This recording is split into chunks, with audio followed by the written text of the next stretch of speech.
So we have been doing this for a while now, and I've always got a really kind of clear plan of what it is I'm going to execute. But I thought today, it's a Wednesday, we don't usually do them on Wednesdays. It would be fun to just maybe be a little bit freer with the way that I'm cutting today, and I'll section up in front of you, and we'll just kind of, yeah, have a bit more of a free play day. Does that sound okay to everybody? Everyone's happy with that? I'm sure I say that. I'm sure it's still going to be like structured as hell because you guys know me. But yeah, I just thought it'd be nice to just sort of come up here and create a shorter look for our model today.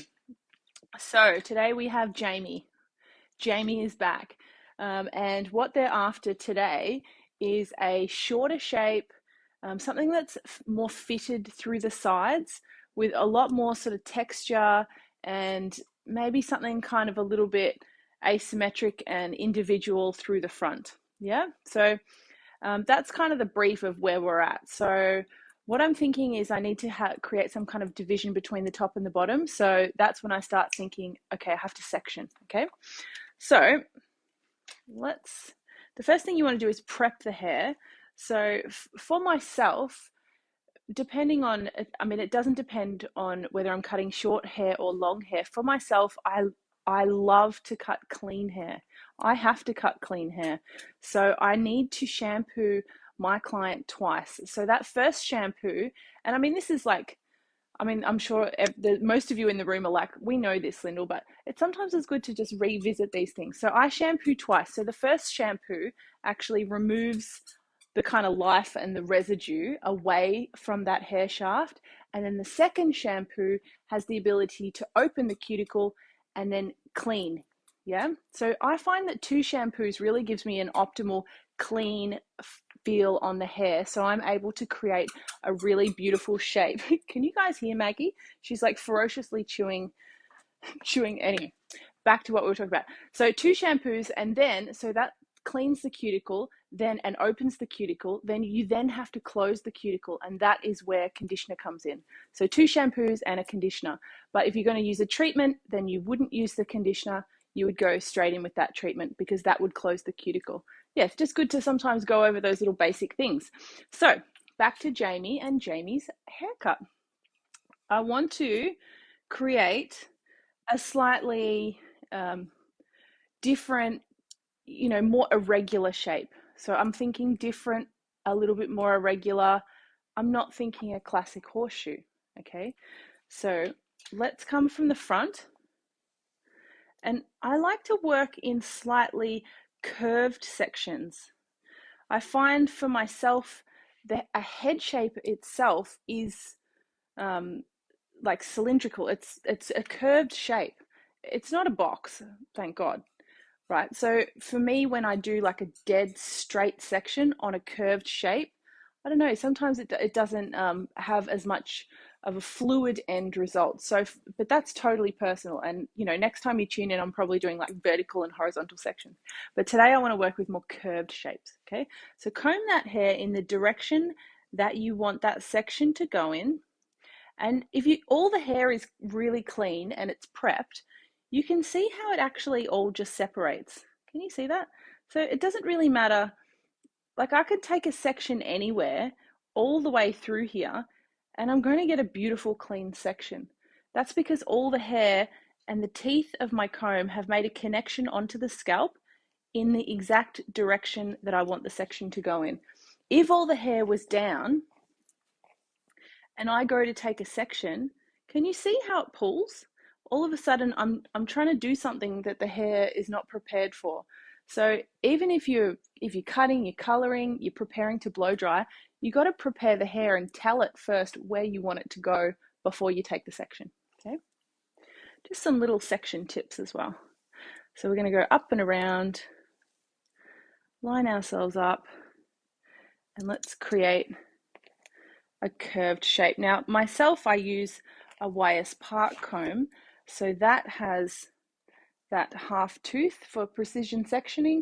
So I'm able to, by holding my comb in the center, I can flick between taking my sections with the half tooth and then flicking for more tension to clean them, which that's kind of how I like to work.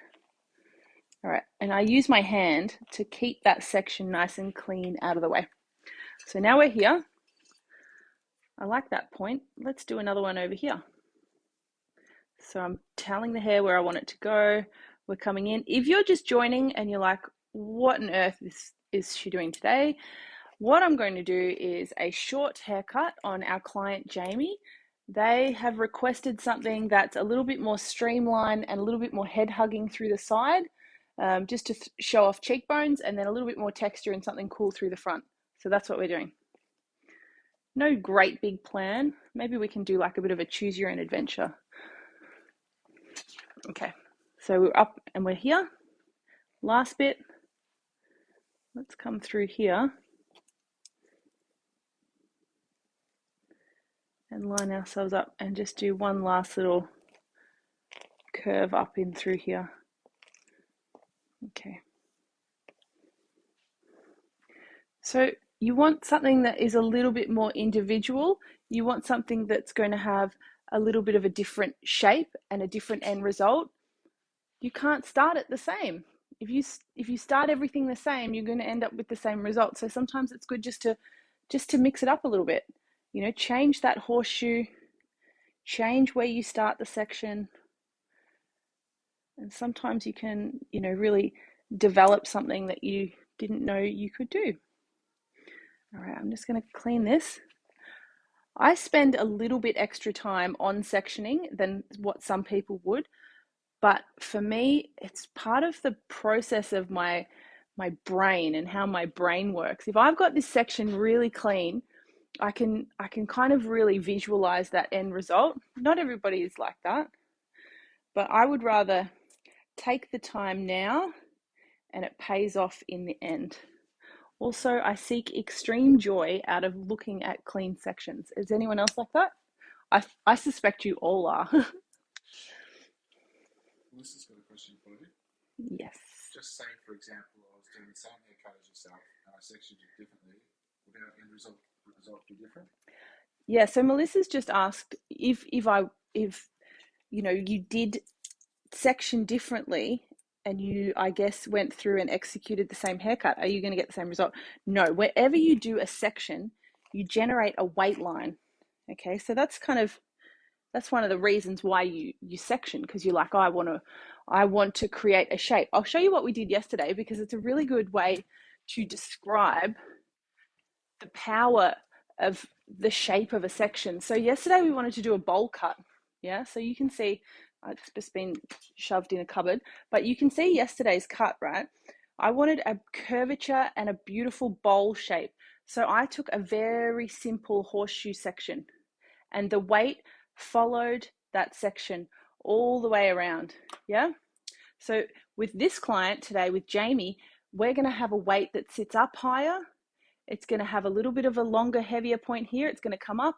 It's going to have a little bit of a heavier, longer point there. So when I drop the top, it's going to instantly be a lot more visually more broken up than something like this. Yeah. This is what we did yesterday. If anyone's interested, all those videos are saved as well. You can go to that Bieber Academy page and check them out. Yep. And that beautiful color as well was by Marilyn. This color is from Stuart Bain up in Sydney, who I have no doubt is like under the pump right now doing clients, wishing that he was back watching Lounge Room Lives. Okay, so I'm going to just put one clip here just to keep that out of the way. Yeah, and then I'll just spin this mannequin around so you can just have a look at that section. Okay, so we come up and we've dropped down. Then we come up, then we've dropped down, then we're up and we've dropped down. So it's just like a circus tent horseshoe. We'll call it that. We just made that up then. I don't know if that's going to catch on. We'll see. Okay. I'm going to start this haircut down here. Why? Because I can. You know what I mean? It's just hair. So it's good to just start somewhere different and see how we end up. Okay. So I'm down here. I'm going to take that hair out of the way and we're going to deal with that later. Maybe I'll put a little clip in there. That's why I think I've said before, but I love these little clips because they're great to get into these little areas rather than a clip that is too heavy. Yeah, so I've got that clip up in there. All right, so I might start down here. I'm going to pick this up and I'm going to graduate. Okay, it's quite flat graduation, and what I mean by that is that I'm not that far off 90 degrees. And when I'm at 90 degrees, what am I doing? I'm layering. So when I'm parallel to that head shape, I'm layering. As soon as I drop it down a little bit, I'm graduating. So I've only dropped it down a little bit. So that's what I mean by it's quite a flat graduation. Yeah. Because I'm right down here. The last thing I want to do is build up a whole lot of weight down here. I've promised a haircut that's flatter for my client. So you need to think about that, what you've discussed in that consultation. Okay, so we're taking diagonal sections and I'm going to move this all the way through this back section. Okay. Yeah, so if anyone has any questions, please feel free to ask, shout out. I'm sure someone else is thinking the same thing. Yeah, it's a much better space when it's interactive. And these lives are designed for you. So if there's something that you would, or if you're like, don't cut that piece of hair, put it in the feed and we can talk about it. Okay, so big diagonal sections. This hair has been prepped with some leave-in treatment as well. So leave-in treatment is a really beautiful product that's quite lightweight and it helps for precision sectioning. Yeah, it sort of helps the hair stick and stay in the same spot without changing the structure of that hair too much. So I'm able to still get my comb through and create a beautiful clean haircut, which you can see through here. So Melissa just asked, why don't you cut horizontally down at the neck? So I want to remove weight. Yeah, I want this to be flat and really sort of sink into the head as much as you can achieve that on a mannequin. It is quite difficult because the hair sticks out. So the reason I'm taking diagonal sections is because they're going to remove more weight. If I created this horizontally and I worked up horizontally, horizontal sections build the most amount of weight. So for someone, I actually want to create a flat shape. To create a flat head hugging shape using a horizontal section is probably the hardest way to do it. It's almost like an oxymoron, you're trying to remove weight with a horizontal section. Yeah, so in the same way, imagine trying to create a one length, a beautiful solid line using vertical sections. I mean, that I don't even know how you would do that. You'd have to grab each section and pull it down like that to 0 degrees. That would be a really inefficient way to achieve that result. So these sections are the way to go. But that's a good question. Lou Hunter's got a question. Would you do this sectioning on longer hair? Hey Lou Hunter, would I do this section on longer hair? I actually would do this sectioning on longer hair. What I would be doing underneath is I would be inverting my fingers. So this would be my length and I would be removing some internal weight. Yeah, when I've been to Sassoons a couple of times, they have done some longer haircuts like this, like this kind of section pattern on longer hair. You get a really shattered end result. The top would always be disconnected, so it's longer, hiding those shorter internal panels. But yeah, it's a really nice section pattern to be using on longer hair as well.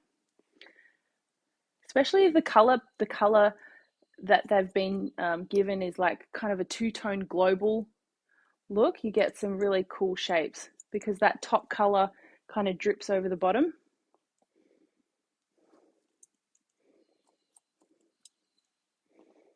Okay. We're moving through. Always over directing slightly back to the previous. And for me, that gives the haircut still a really sort of a bit of a softness when I'm doing short hair. Even though, Jamie didn't really want a pretty haircut, I feel for my own you can have your own aesthetic and your own taste, and that's why you'll end up generating your clientele, because they'll end up gravitating towards your taste. So my taste on shorter hair is to be more inclined to over direct each section slightly back to the previous, so that I get like a softer end result rather than things looking too aggressive. But again, that's just my taste. That's my spin on it. Everyone's is different. Some people love like really, really, really short, kind of almost, militant haircuts.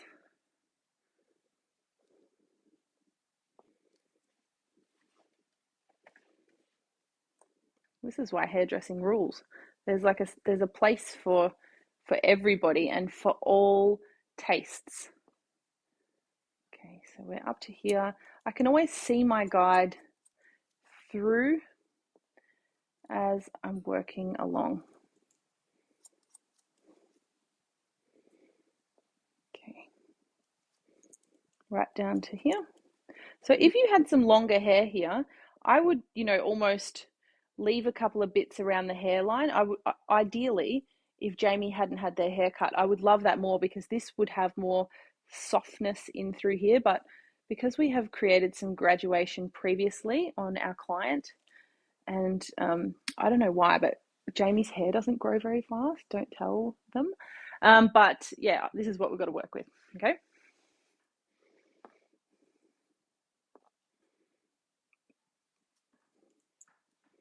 Okay, so we've nearly finished the back, and then before we sign off on this, we will cross check. So we cross check using the opposite sections, the same elevation. So it's really hard to create these shorter shapes on these manis. So I'll just pick that up, and you can see this in through there, just checking for any finger marks.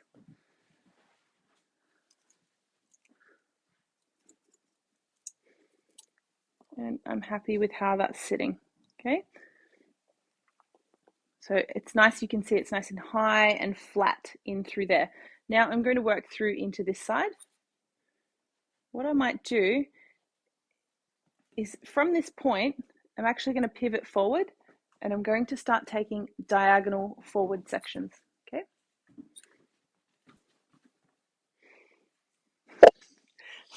Maggie's like losing it. I wish that everyone could be in my lounge room. I mean, that would be really fun, wouldn't it? Imagine doing a live demo. How fun will it be? Be able to see each other in person again. Let's just ask, are there only so many section patterns to choose from to create haircuts? So Melissa's just asked an interesting question about how many section patterns there are, and I don't think so. I think that it's infinite. And also, you could do a horseshoe on one person. It will look so different on whoever you do it on, based on their particular head shape. So yeah, everything's going to look different every time. But I'm just always open to having a look at a client's head shape, listening to what they want, and then creating for that. And you'll end up creating different head shape, different section patterns based on just those two things: listening to what your client wants and creating a section based on their head shape. Because you can't just you can't go around putting haircuts on people. It doesn't work. You've got to create a haircut for a person. So we've moved into this diagonal. So we're going to transfer that through to the front. I'm using a little bit of over direction back off the face, but hopefully everyone can see that. Hunter says she's going to come and visit you at the academy. Oh, Lou, Hunter, you have to come and visit. Yeah, it's been so lovely to connect with so many past students. I mean, online. So yes, please come and visit. Okay, so we're forward here. Now, Keep going through this nice little space. I trap my finger there. I clean the hair I want to work with. If this is going to get in the way, remove that hair as well out of the way, but just use the back of your hand, and if you've prepped that hair and if it's clean, it will just stay there.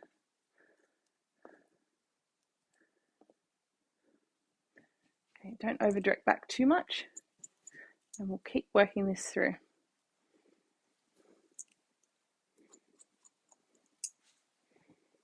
Each time I cut, I sort of comb it and have a look, because I like to look at my haircuts growing,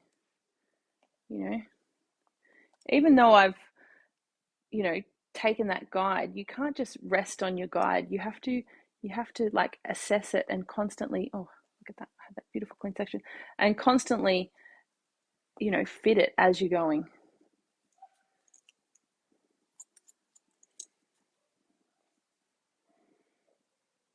Straight up. So we're kind of almost like quite flat, like it's borderline graduation. It's almost more just layering now. So what that means is I'm really parallel to that head shape. So when my client asks for a really flat shape, I am right now doing the flattest thing I can, which is cut parallel to that head shape. Yeah, so it's going to sit nice and flat. Just a couple more sections. So as I'm coming around, I'll just spin here. Make sure you're combing from that new section, so you've got that really nice clean tension on that new section. You can see that guide through my fingers. Now, I've sort of point out at this stage, a lot of the clients are like they're like, oh, it's still too long around the ears, Lyndall. Like I wanted it to be a little bit shorter. So it's good practice, especially if you're cutting someone who you don't know very well, to sort of narrate your way through it a little bit and let them know. So I would say, Jamie, what I'm doing is I'm sort of working through this internal shape, and when it's dry, we'll come through and refine it, and we can take this shorter around the ears, and then instantly your client can kind of chill out and relax. Otherwise, they will be worried that you didn't listen to them.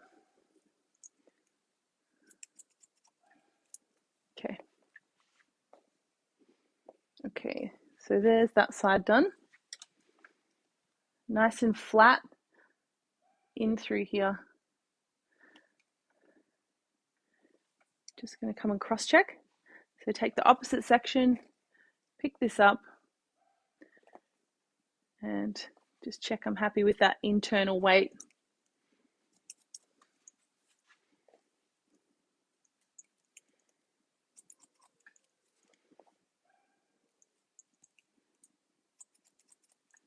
If this was, sorry to say this, Jamie, a real person, I would take that probably tighter.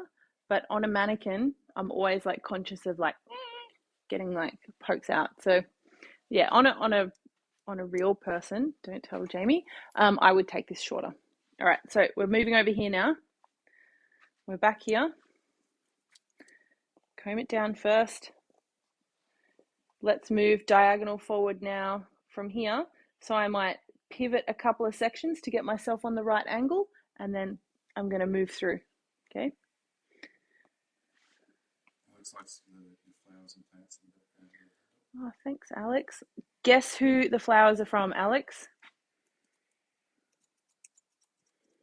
I wonder if she'll guess.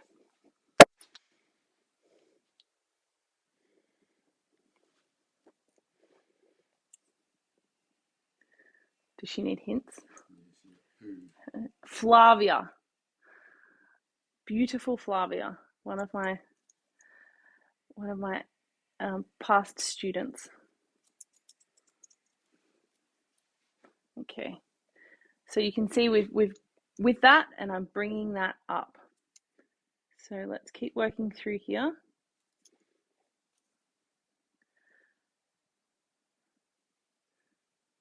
Pick this up.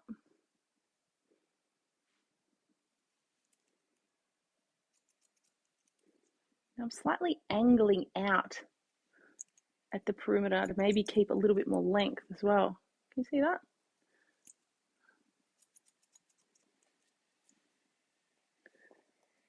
Just to keep a little bit of this length through here.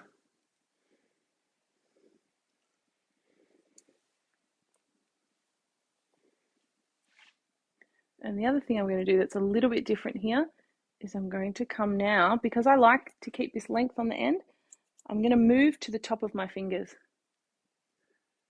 Okay, so this is actually going to allow me to remove a little bit more weight internally. Okay. Whereas before I was borderline building a shape, now I'm like on top of my fingers, borderline, like that was like borderline building. Now I'm like borderline removing. Okay.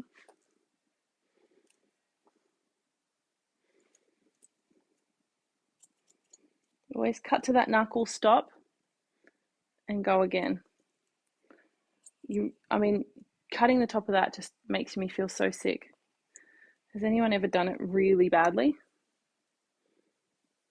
It's like the worst, and it puts you out actually for a long time when you chop your finger really badly, because I feel like you hesitate. Oh, well, I do anyway. I cut my finger once really badly, and it was almost like it. And when it grew back, it sort of changed the shape. It changed shape a little bit. You can see it in there. It kind of like was slightly more raised, and I was just so petrified for so long when I was cutting. I was like kind of traumatized, which is just what the new students want to hear, probably.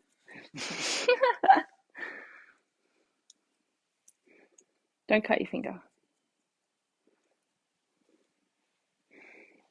The moral of the story. Okay, just lower this chair just this little bit so I can get my elbow up and maintain that same angle through the front. So those diagonal forward sections. Pick this up.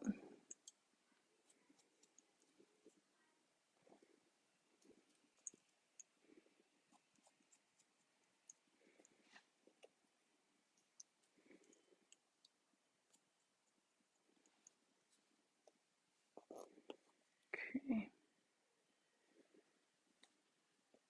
So yeah, you could within this section pattern have created so many different shapes.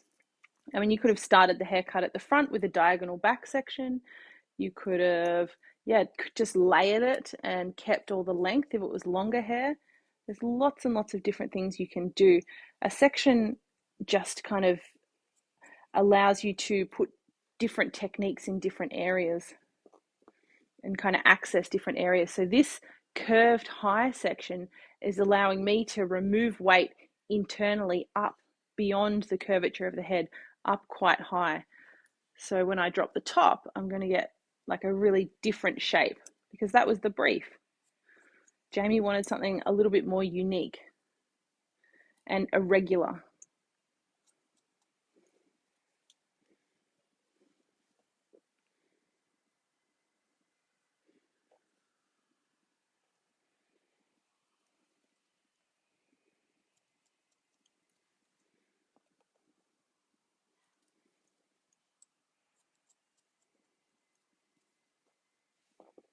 Okay, last section. Lift that right up. And there we are in there. So that's nice and high and tight. Up in through that side. So do a quick cross check as well through here. So I'm just going to pick this up the opposite way. Just check for any finger marks. And then go around and cross check that weight line and make sure you're happy with that. It's nice and clean. Joanne said when your scissors get looted from sharpening with complimentary band-aids, one must know what's about to happen. Yes, Johan. They give me the band-aids too. I get the band-aids. And I've always got band-aids on me, because as soon as you don't, you'll cut yourself. like on stage with blonde hair. It would just be terrible. And you'll be wearing white, so you can't like hide it. All the horror stories. And luckily, I never wear a white suit. Could you imagine? Okay, so this is where we're at so far. Okay, so we're able to create this sort of shape that's fitted, it's coming up, it's flatter, it's got different movement. And yeah, it's just kind of, re-inspired us as hairdressers. But really, it's quite simple. It's diagonal sections, it's kind of sort of layered, a little bit of grad, taking that through, round layers through the front, round layers through the front. We just started at a different spot. Yeah, cool. So I might just quickly dry the underneath and refine that, and then we'll jump into the top. Okay, so this section here that was falling down is giving me the irrits, so I just want to make sure that that stays there when I pick up that dryer. Okay, so I will grab my dryer. I'm going to use the nozzle just because the mannequin hair, it might just help sit it a little flatter, just to direct it down. And I'm going to dry it using my comb.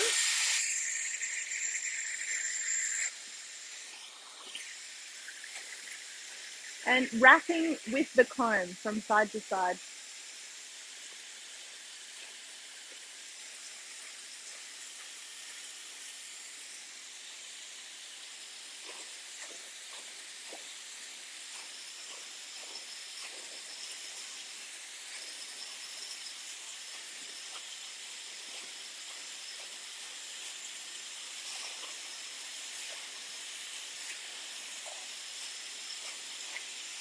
Okay, and then we'll jump over here.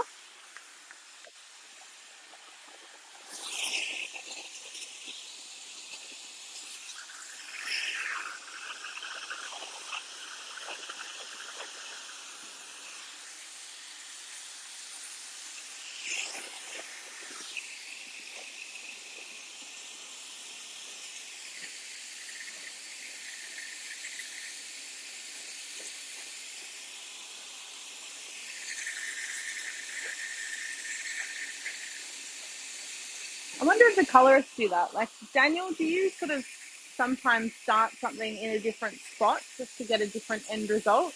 Like, would you do that? I mean, maybe not on a Saturday if you were booked out back to back, but I guess, for a training exercise as well, it's a good thing to do with your team, is to kind of experiment on those training nights. We have a huge training philosophy at Bieber Academy, at Bieber in general, I should say. So we sort of, pre-pandemic, we would get together every Tuesday, and do staff training. Um, yeah, and with the salons, we do a boot camp where we go into the city campus and we work through, and it just gives everyone a chance to kind of get that feeling out, and to experiment, learn new things, and even sometimes experimenting can be going back to the absolute fundamentals, the basics. Like, that can be experimental. It doesn't have to mean like something crazy. Okay.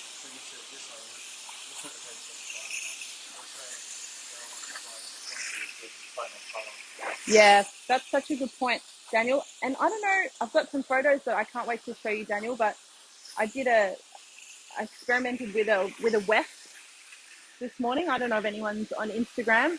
I hope that you all are, because it's a great source of like, great place to see stuff. But yeah, I did a weft, and I did that, Daniel, with powder lightener first. I sort of experimented with different shapes and left it on for different amounts of time.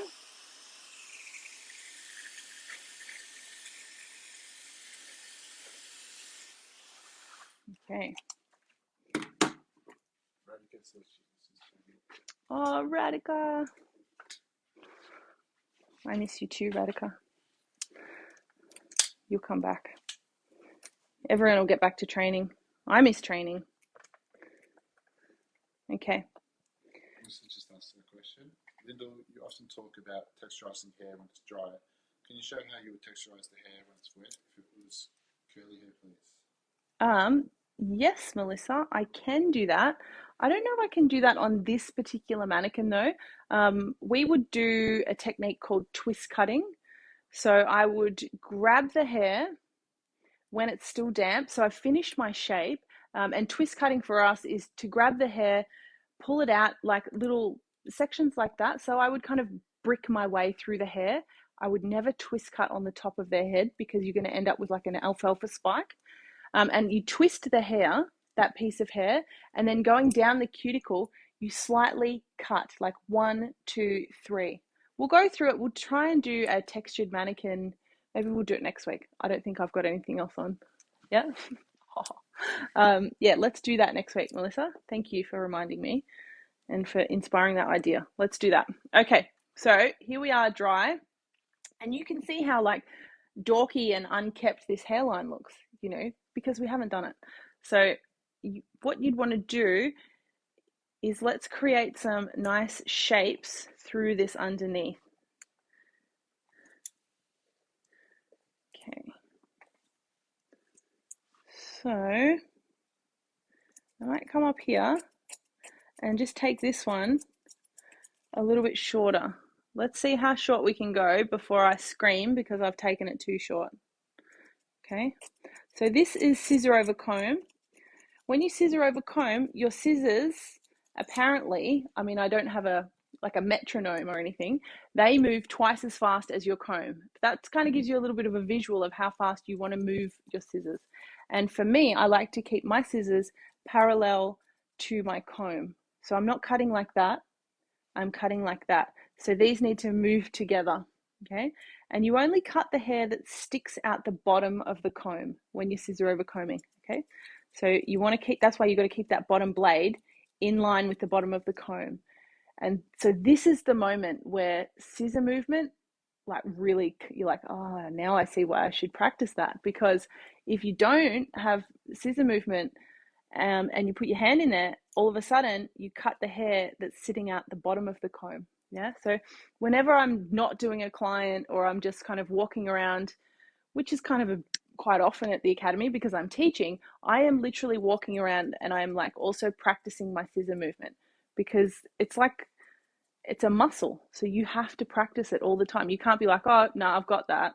Like, yeah, like when I was in year 10, I was pretty like fit. I'm not anymore. You know what I mean? You can't rest on that level of where you're at. You need to keep going to the gym, apparently, but keep doing the scissor movement. You have to keep working out that muscle so that it's really strong and always like really fit. Okay, so whenever you've got the chance, work on that. Daniel says he struggles the most with scissor overcomb. Yeah, scissor overcomb is hard. You want to make sure. For me, a traditional YS Park comb. So this size comb is like, I find it really hard to scissor over comb with. It's kind of a little bit too close together. It's too efficient. So this one's a little bit wider. I like that. Even wider again, something like this would be really good too. Just that. The wider it is, it kind of allows you to move through the hair a little bit easier. Okay, so let's flatten this internal shape even just a little bit more. Just by running over it. And one of the things that people do with their scissor over comb is that they run the comb over the head shape and then they try and create the shape with their scissors. And that's not what you want to do. This creates the length. So this always stays right next to that. And when you have scissor over comb done, I've had it done. Frank has used to scissor over comb my whole head when he probably could have just clipped it, but anyway, it was so lovely. It feels like clippers because it's so repetitive and the scissors they're on the comb the whole time. Yeah. So we'll come up. So I love to sort of refine shorter shapes with scissor over comb, just to add that final like personalizing touch, just to make sure there's no little bulges or sometimes like finger marks. You can really flatten them out with a little bit of scissor over comb running over it. You know, it's never that. Do you think I should cut this off? Does everyone think I should cut this off? This is one of those choose your own adventure moments. I bet you Alex is saying yes. Cut it off.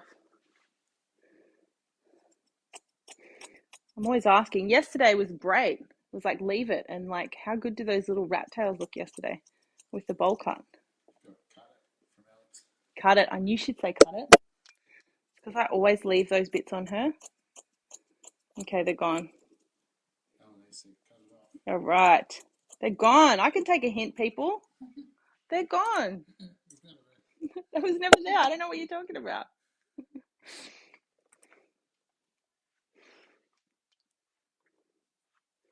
Okay.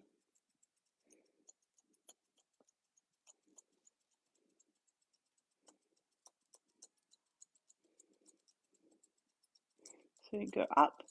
Even if I want to cut that piece of hair there, I start at the bottom because I've got to get a run up, and then I go and I hit that piece of hair. So I want to be moving into the hair, moving, and then I scissor over comb after I've left the head. So you come in scissor over combing and you leave scissor over combing. So if you want your shape to be flat, I suggest scissor over combing and making the shape even, like this is where you want to finish the shape. Because if you want to, otherwise what you'll do is you'll come out and you'll build up too much. So if you want a really flat shape, scissor over comb beyond the hair, and it will make sure that you keep it really flat. So you scissor over comb in, yeah, and in and beyond, okay?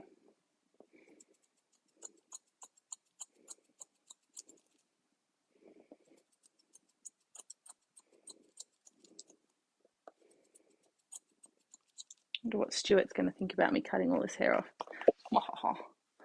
All right, so I like that. That looks nice and soft still.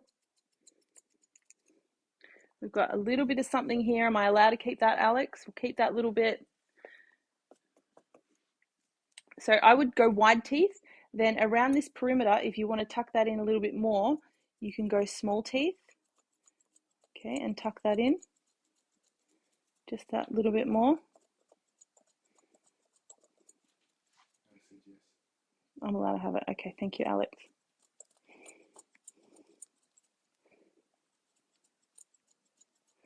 I've always got my teammates that I can ask, you know. I'm always like, should I do this? Should I do this thing? Should I keep this thing? I think it's like how creatives work as well. You're like, all right, let's clean that. And we've got this one little bit down here. Now that's nice and flat in through there.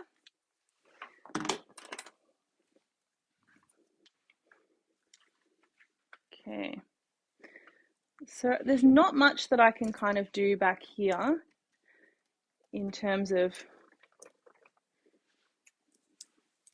hairline and taking it shorter. So I might just whip over it with a little bit of scissor over comb and make sure it's nice and flat and smooth through that shape that I created.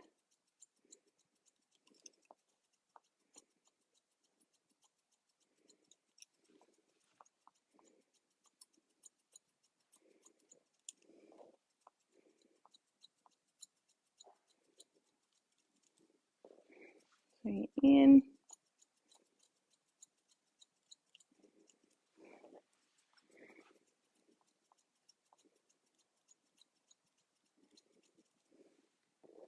So not much coming off there, so I'm happy about that. Let's come over here. I think what do you reckon? Should we cut some of this off too, Alex? What's everyone think? Maybe I'll just run over it just a little bit.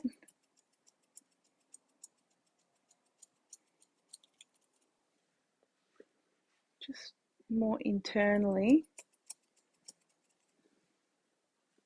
I think that was that cut it off? Wow. Everyone just cut it off. You guys are being brutal today. If in doubt, cut it out. I mean, I know I do say that sometimes, don't I? Okay. Poetry in motion. I want to associate that. You wants to what?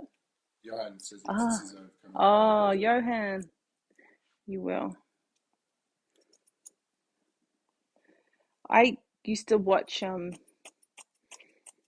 Frank Scissor Overcombing. He's like one of the most beautiful scissor overcombers I've ever seen. Okay, so if you want to take a lot off, which I do right now, take it off in big chunks. Don't start like this is the time to be like and like move it off. Like take it off and then start being particular about it. Okay.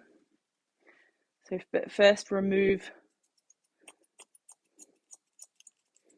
and then we can start refining.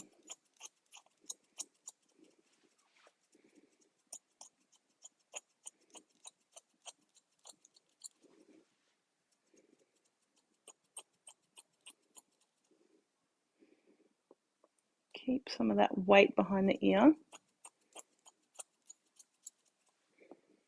So even though we're scissor overcombing this shorter, for myself, I would still work exactly how I have, because I've still really maintained that internal weight line. So, but what you'd need to do is manage your time. If you knew that you're going to take some time scissor overcombing this afterwards, you'd work through that underneath like layering grad element a little bit faster, knowing that you've got to leave enough time to be scissor overcombing.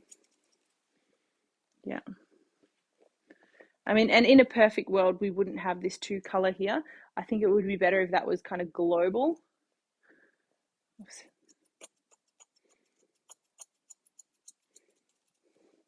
For how short this is now.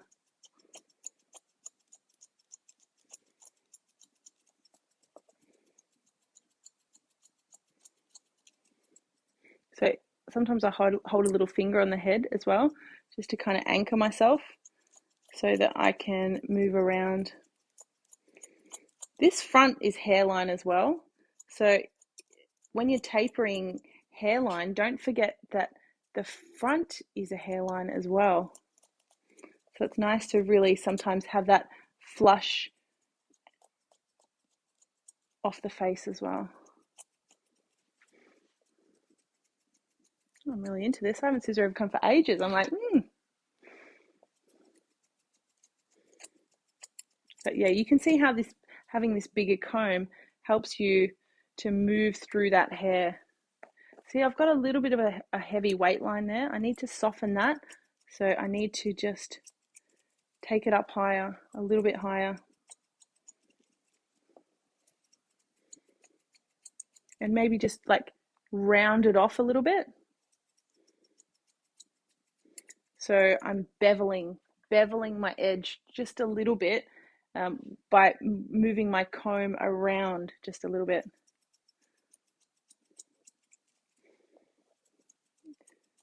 I mean, and scissor over comb is a great tool for that. Like clippers are good, but I find for this final, like this kind of fitting it to the head, scissor over comb is definitely how I would be doing it. But again, because I'm not a barber, barbers are pretty like insanely savvy with clippers.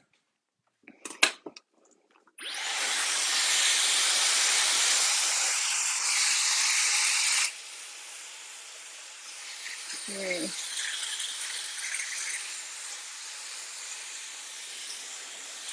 Just get all that loose hair out.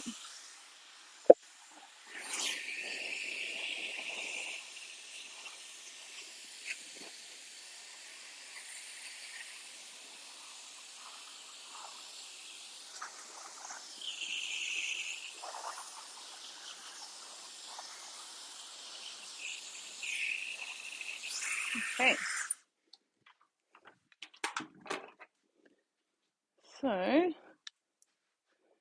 just going to clean up around the edge on that left-hand side through here. Maybe what we'll do is we'll keep that little bit of hair behind the ear, but we'll come up, we'll come around the ear.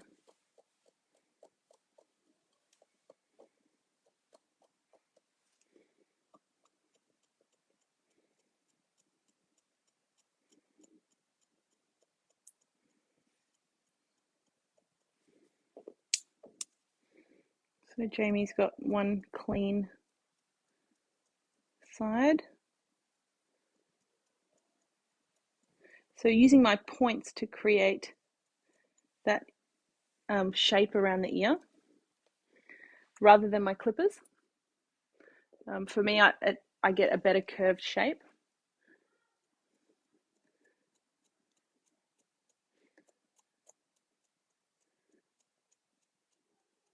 And just cleaning this around here too.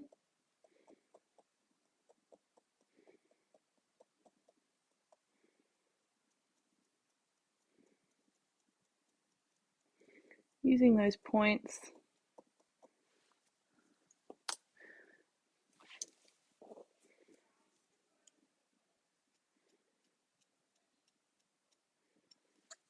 Okay.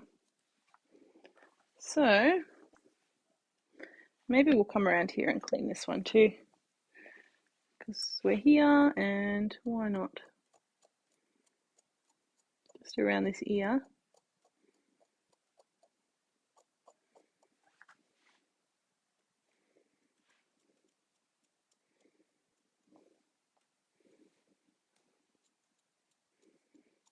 So if I was doing this on a real client, I would be pulling that ear down so I can access the hair around it.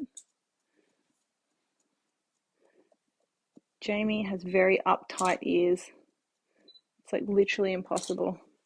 So I'm just working around that. But if it was a client, I'd be like pulling the ear down.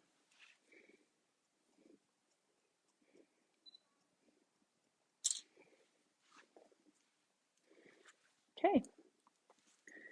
Maybe we'll just push that down, just create that nice shape through here.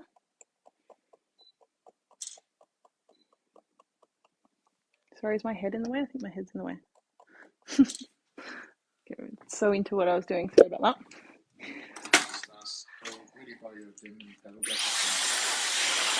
So Melissa, this Denman baby paddle, I think we've got them for sale at the school, but Alex will be able to confirm that. My other Denmans I've bought from Sassoon, so you can jump on the Sassoon website and they have things there.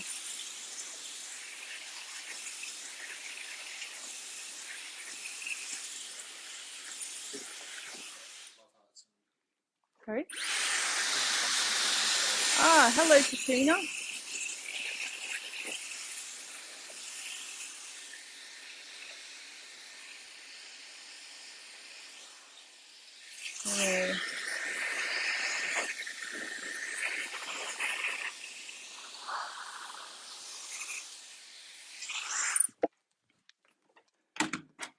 So let's just double check this shape at the back, then we can move on to the top. A lot of the times when you're creating these sorts of shapes for your client, you don't really even need to do the top, because the top doesn't often grow as fast as the rest of the hair. So you can kind of spend most of your energy and your time through the bottom. Can I take that higher? Oh, not really. Yeah, you can kind of, if this was a client, I would push this a little bit further, but it's quite difficult on these mannequins because once you hit the hairline, that's kind of it. I think I'm almost there.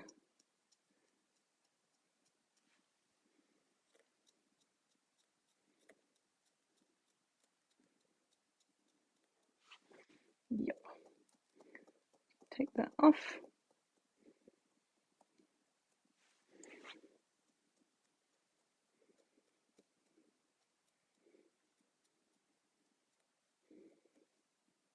It's a lot easier to do hairlines on humans.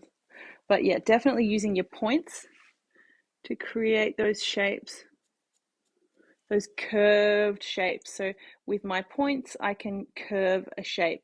If I'm cutting using the mid of my scissors, I'm going to get a hexagon. Okay. Just recheck this side. I'm not too concerned about balance and symmetry as well. Do you know what I mean? It's not really the essence of what this cut's about. So just do something that kind of comes from within and looks cool. Sometimes is a good way to be.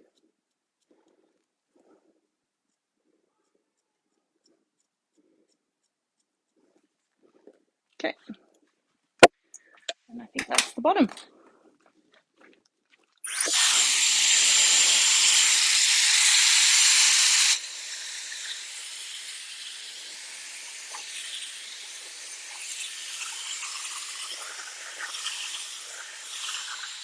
And we've left the same little side bits that we did yesterday.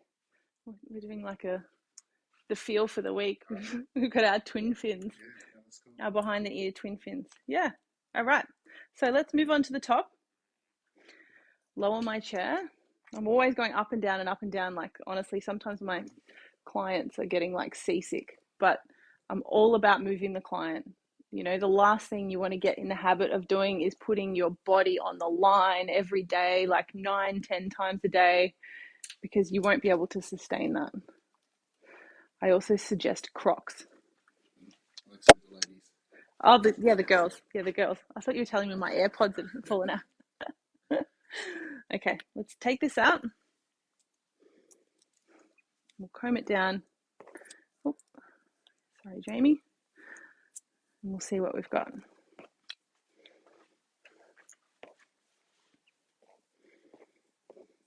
Okay. So we've still got loads of hair, and that's one of the things I love about technique. You know, sometimes clients come in and they've already got short hair and they're like, oh, I don't know if there's much you can do. I mean, look how different this looks already, and we've just done the bottom. So there's so much you can do. There's so many things you can do. Okay, so I might take the crown out first. Okay. So again, prep the hair, tell the hair where you want it to go. This way, I want you to go this way. Then you line yourself up and you take that section. We'll take that out.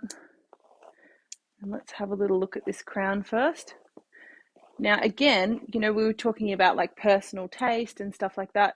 For myself, personal taste, short hair through the top, I like square shapes. I like corners on my shorter haircuts, but that's kind of a personal thing too. I mean, sometimes it's gorgeous to have a completely head hugging, parallel to the head shape, perfect, rounded, layered look, but I also love square shapes. So I'm going to be working through with something like that. Just make sure I've got that crown section straight. So when I say square sections, I'm going to be working with vertical sections through the crown. Vertical, okay? So we're coming through here, starting through the center, taking out that first section, okay? I'm picking this up.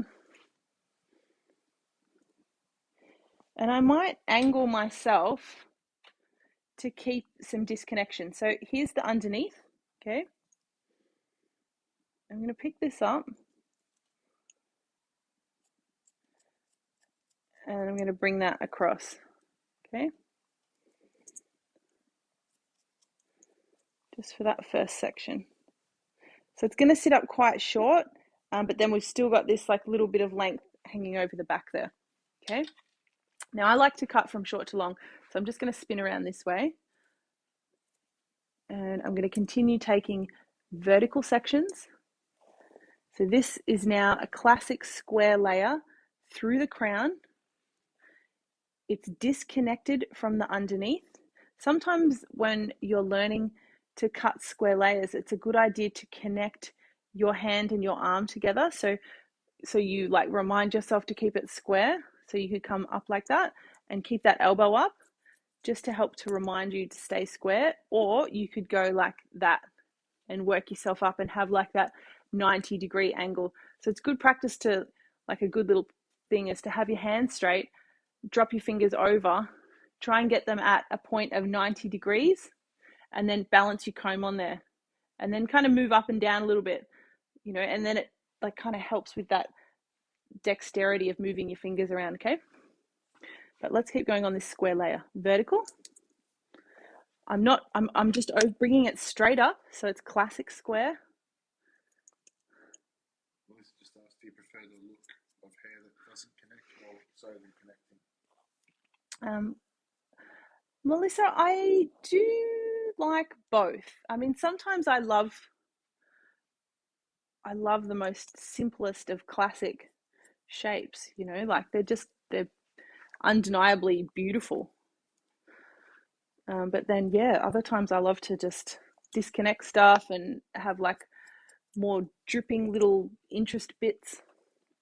But I guess you really got to pick your time, pick your timing, pick your moment, pick your client, because it's not about me. It's never about me. It's always about like the client and what they want. Okay. Do I sound like a middle child? It's never about me.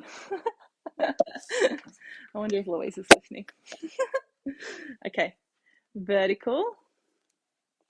Same on this side. So I've had to swap my, I've just moved my mannequin around, but I haven't swapped my body position. So I'm going to keep cutting from short to long here. But combing from my new section here. Bring that up. I can see my guide through there. And I will work through this crown. I think the reason as well that I can get away with creating these little disconnected bits on here is that we're predominantly working with like global coloring. Like, yes, that's green and yes, that's yellow. But it's simple, you know, like if this had a few different tones going on, and I would be more inclined to like maybe simplify it a little bit more. But because we've got that more global concept of color, it does mean as the cutter, I'm able to maybe let it rip a bit more. That's a technical term. Let it rip. Okay. So let's cross-check that square, bringing everything up. So you want to come through, use your mirror, don't have one, bring it up. You think I would have got one by now. That's right, I've got you, Bradley. Bring this up and just check it. Now, sometimes you pick it up and it's like that or like that. If it looks good, then that's fine. You know, like it's actually okay. Your client's not going to be like, that's not a perfect square, but it's got to visually balance and it's got to look good. Okay, so there's our shape through there. So that square layer has given us, remember we had our section came down and then came up. So it's nice and high up in here, and we've got these two little bits too. So that's kind of matching the bottom. So I'm happy about that. Now I'm going to move through to the front. Now to connect it into the front panel, mannequin hair is actually quite dense. So I want to remove weight and connect it, and I want to direct the hair forward. So there really is only one way to do that, and that's with a vertical forward section, because vertical sections remove the most amount of weight. I want the hair to sit forward, and hair always follows the section. So that makes sense too. And by doing a vertical forward section, I can maybe just elevate it a little bit to keep a bit more length around the front. So I've got a bit of stuff to play with later, because remember, Jamie wanted something a bit like through the front. Okay, so all forces are telling me to take a vertical forward section. Alicia Kent said, loving the cut. Will you be posting sectioning later tonight? Hey, Alicia. Sections for this. Maybe. Actually, I didn't section it. Damn, we should have taken a photo. I didn't pre-section it, Alicia. I actually did this live. So you'll be able to re-watch it if you missed the start and see the sectioning there. But I won't be able to post the section panel because we did it live. So we've picked that up. Yep, like that. I'm going to keep going with vertical forward sections. Standing here, picking this up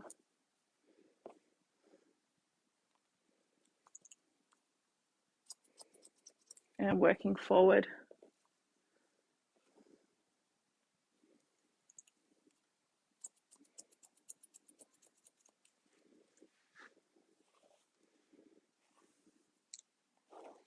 This is giving me like kind of, we did a haircut almost like my L'Oreal color trophy, I think. Looks a little bit like that. So maybe we can do something similar through the fringe. Okay, drop this down, pick this up. I can't wait to do a pick stitch on the progression of Jamie's haircuts. It's pretty funny. You get bang for your buck on a mannequin head. Okay, and I think we've nearly ran out of length, so let's bring everything up.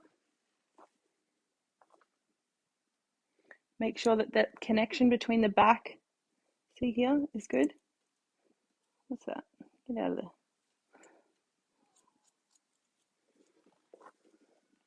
Alex, it's been a big transformation.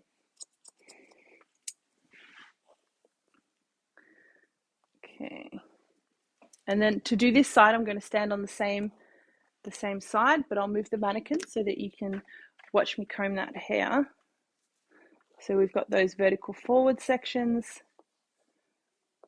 and we'll pick that up and we'll work through here. So you should be able to see, you can see that guide through there.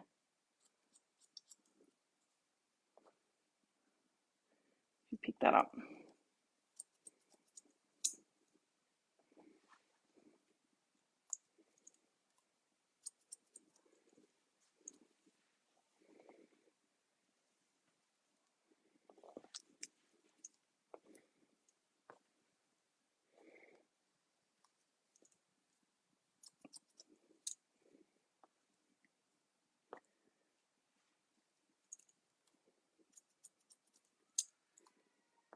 Okay, make sure that that hair is nice and clean and that you're combing from your new section. So you've got beautiful clean tension on that new section of hair. Now I've nearly run out of length, so let's just bring this all up.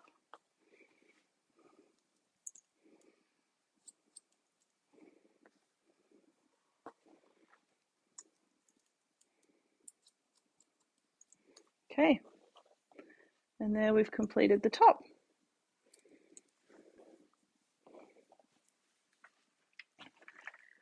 So cross-check that opposite way, bringing that up, making sure you don't have any sort of little finger marks through there.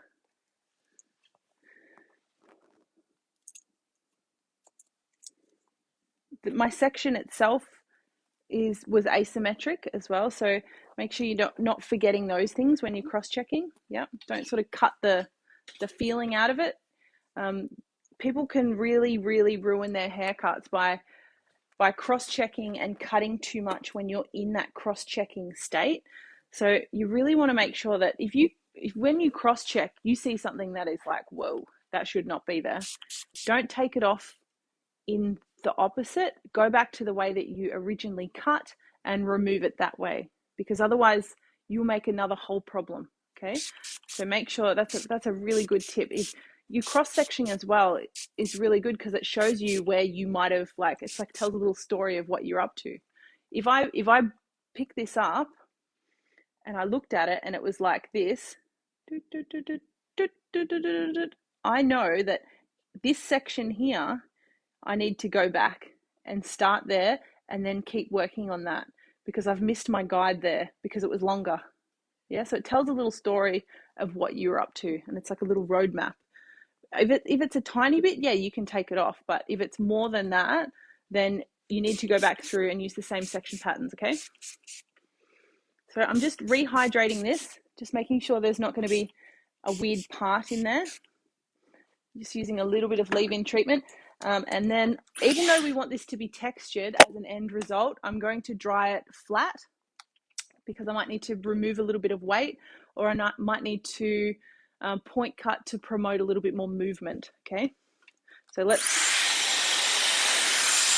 I'm going to use my nozzle today just to get a flatter result with this shorter haircut. But on a client, you wouldn't need to.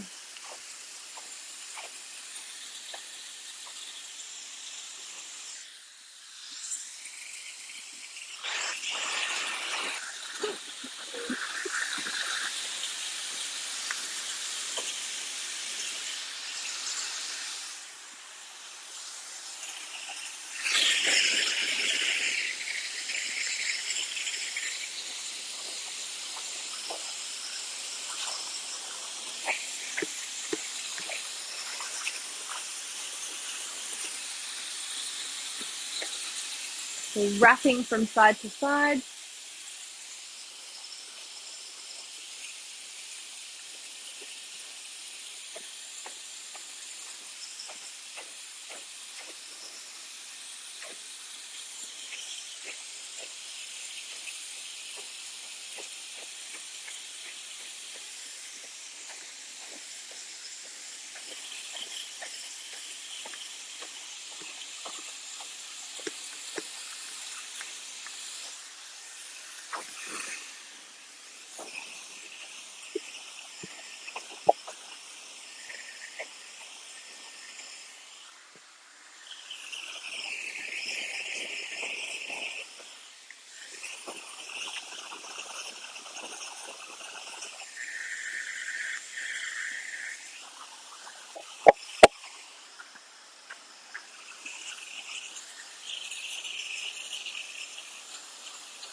Melissa, I think I'm going to miss the lives too. I think it's been just a special thing to be able to connect with the community, and hopefully, people have seen a little bit of what we're about at Beaver Academy. How much we're kind of obsessed about cutting hair. Yeah, and I think that people have connected, hopefully, in the chat feed as well. You know, like-minded individuals.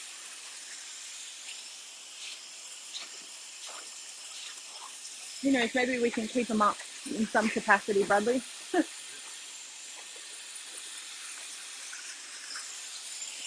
Okay, so wow, you can totally see what we need to do. Look how chunky that fringe looks. But I love the profile shape. I love how this is where this is sitting. But now we need to create texture through the front. It's sitting really heavy in through here. Okay, so you can see that. So in terms of breaking up the rest of it, that's actually sitting the way that that's sitting, and that dip in the horseshoe, in our circus tent horseshoe, the way that that has come down actually works really nicely with that. But maybe that's a little bit heavy, so I might just pick up that square layer just a little bit through here, because I like to do my internal first. So I'll break that up just a little bit. And that's what I mean by that global coloring. You're able to have like some moments of disconnection. Whereas if this was blonde and this was dark, it might look a little bit too disconnected. But because it's the same color, it looks more harmonious. All right. So I'm going to use the same sections through the top to take some weight out. So, but bigger ones. So big vertical forward. Pick this up. And I'm going to be quite like my version of aggressive through the top, and just chop that up. So if I just kept going straight into the ends of the hair shaft, I would just be removing the weight. But what I want to do is kind of hack it up a little bit and create a bit more texture. So that's why I want to go like that and just change the angle a little bit. And that's going to create a bit more a bit more of a chunky textured look rather than just removing weight. So I can alter the way that I point cut, and by changing that angle, it will give me a different result. So I might run over it first, remove maximum weight by going straight into the hair shaft, and then come on an angle.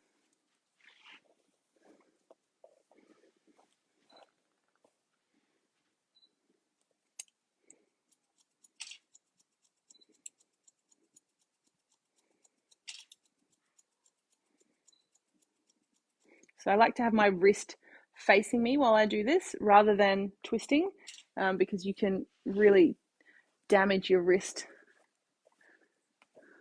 if you're twisting it in an awkward way over and over again. So this way I've got a really nice flat wrist.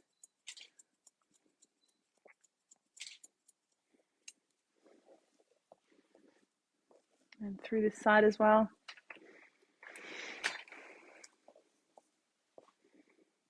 Picking that up.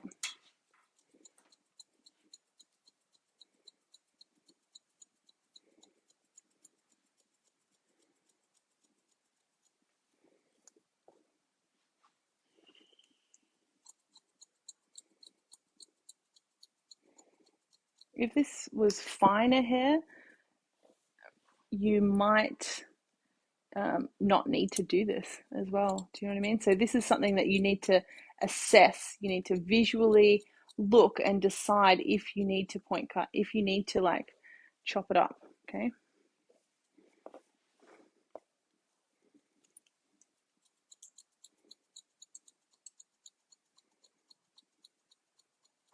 Okay.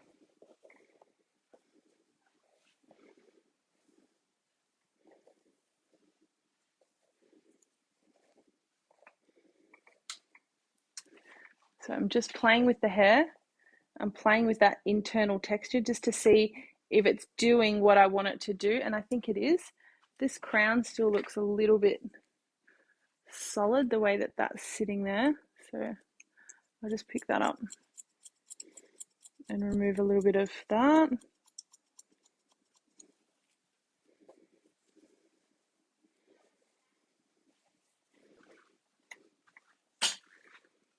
Okay. So I'm happy with that. So now let's start creating something through the front here.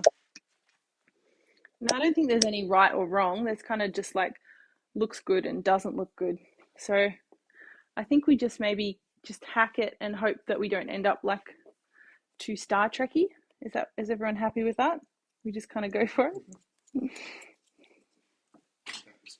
Bring back the Spock. What is that? I don't know. Is that it? Or is that Scouts? I don't know. Dib dib dob. Okay.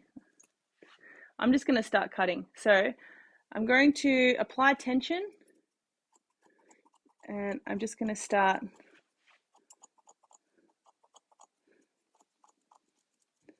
trying to find my client's face in here.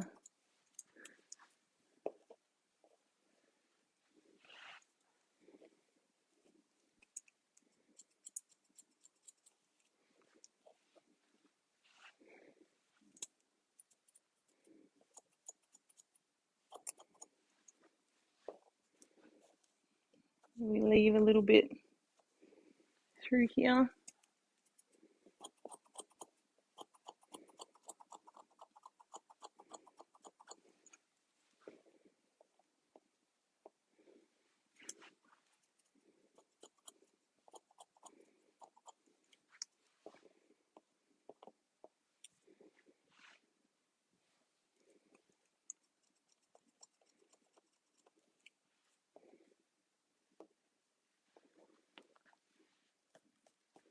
Take the hair out of my client's eyeball.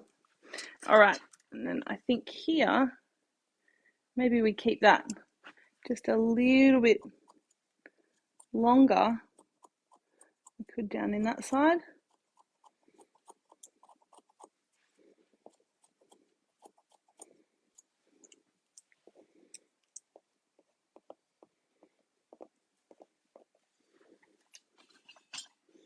But, you know, while you've got mannequins out, have a play.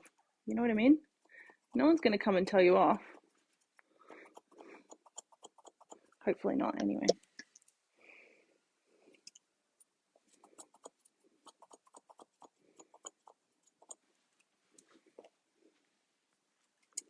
I like this really feathered feel through here, through this side. Kind of almost shorter up in underneath there. And then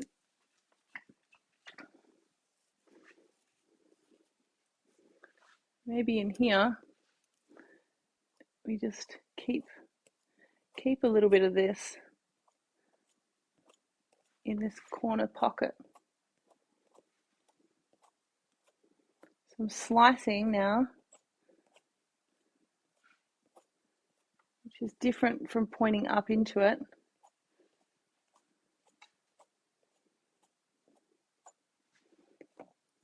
So just those ends, just shorten them just a little bit.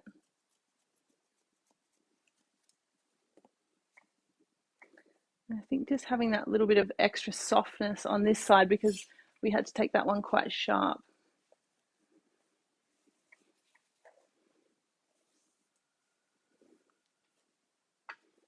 Cool.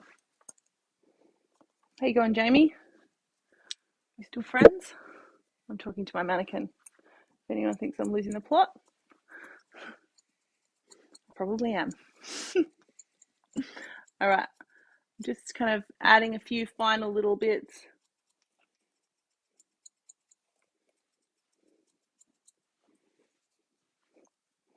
And through there, and then let's grab the dryer and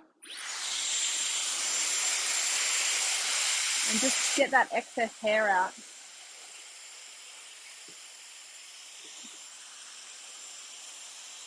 I'm just going to bring it flat again.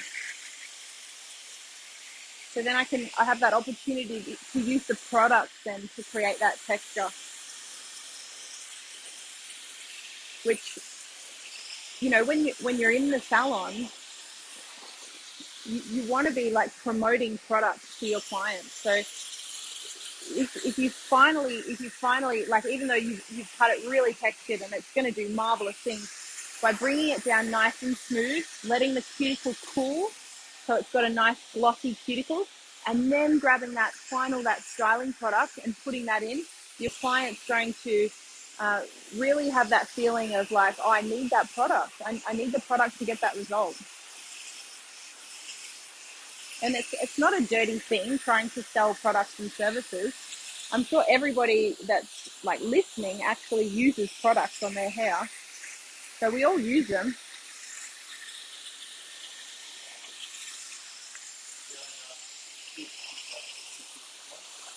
Would this be?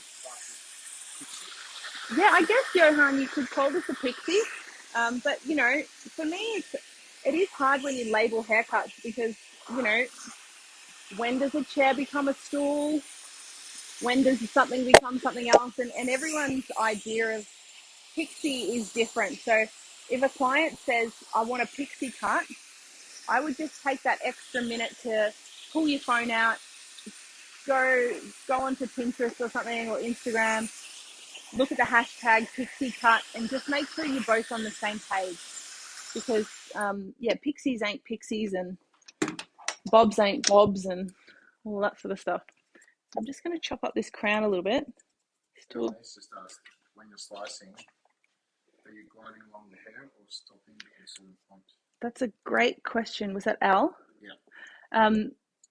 So when I'm slicing, I'm almost picking up the hair sometimes and scooping, or I'm putting my scissors on the side and I'm sliding along the head.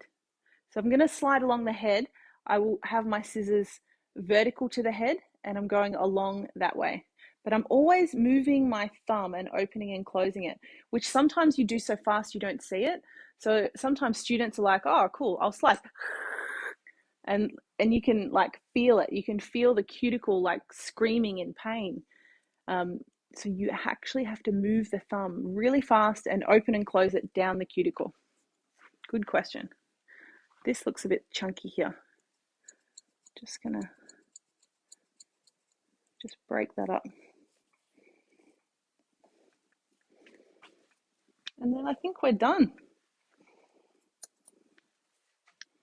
This particular shape is definitely a shape that we create a lot at Bieber Academy. We have a lot of clients that have short, really cool kind of dynamic haircuts where it's got like a nice little bit of couple little features and some short micro fringes. So we definitely work with these types of clients. So I'm going to use a little bit of Faji because I can, and it's blue and I like blue. So this is a great product for something like this because it's not too sticky. And also I want to highlight this gorgeous color. So this product has a nice amount of shine in it. It's not going to mattify the color. Mattify? Is that a word? It is now. Make sure you put it through your own hands first. Yep. And then when I'm styling, ideally I'd do it in front of the mirror, but I don't have one, so I'm going to do it from the front. But on something like this, transfer the product into the hair first. Okay. So through the front.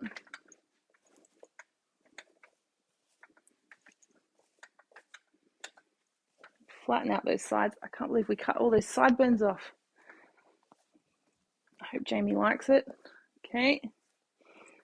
Pulling out our little bits. And you can see how that square layer functions through the top. See how it's, I like that. I like to be able to have these like longer bits when I've got this disconnection, have that square through there. Just kind of open up some of this deeper green in under there.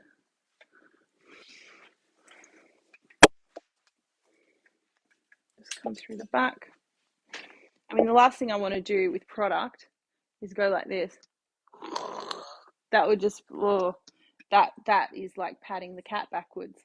You know what I mean? No one enjoys that. So work with the growth of the hair and with the shape that you've just spent the last hour and a half creating. And then you can just pull out a couple of little bits. Okay. Pop that head shape up.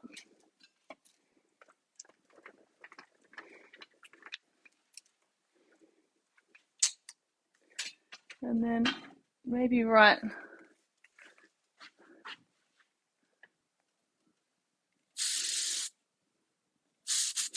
just a little bit of spray.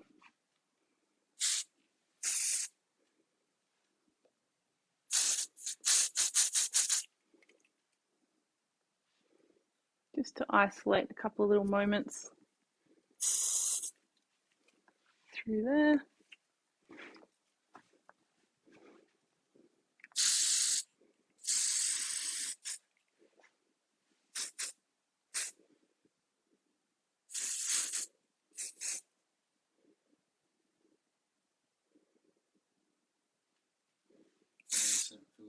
It's very punky and very spunky.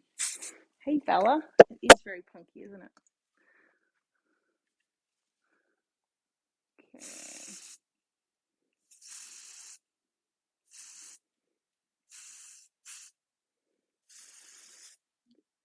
Just get that one corner up in there. And then I think we're done. Cool. I think we've still got a little bit of a Spock there. Am I wrong? And this is our end result. So we'll do a quick recap. We sectioned everything in this live tutorial. So we wanted to create something that was flat internally in through here that had more texture and way more creativity through the top. Client used words like irregular, fitted, texture, something different. Yeah, so I think rather than going in with that classic horseshoe, we came through and created a different shape through there. So the shape itself came up through the side, up and dropped down. Then it came up again and dropped down, and then it came up again and dropped down. We worked underneath that, starting from the back, working diagonal sections, doing quite a flat grad. So like this, worked all the way through and then diagonal forward to the front. Then we came through to this side, flipped it to diagonal forward that way, and worked around. We then dried that down with our comb.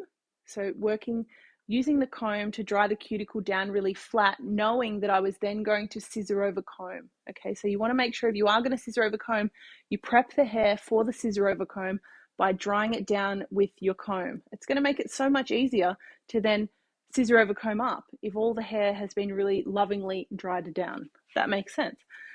Making sure that when you're scissor over combing, you are using a wider tooth comb. It's so much easier. It's just, and even using a different comb so you get some contrast. Like I used a black comb, yellow hair.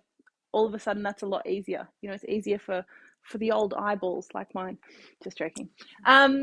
Cool. Making sure that my scissors move twice as fast as my comb, and just refining that through there with the scissor over comb. Then we dropped the top, we took out the crown area, and we worked through with a classic square layer that was disconnected to the underneath. And in fact, we haven't connected the top and the bottom at all. So this top and bottom are completely disconnected. The top crown square, then we worked it through the front square as well. So that's just classic square through here too. We dried it off, and then we point cut for extra texture, and we came through and just created some little details through the front, just pointing up into the hairline, and then with this softer piece through here, slicing down into the hairline. Okay, so this is like a softer slice down. This was more of an aggressive chop up, and you can see the difference, yeah, from that slicing down and chopping up. Yeah, that's it. Started with a little bit of Fargy,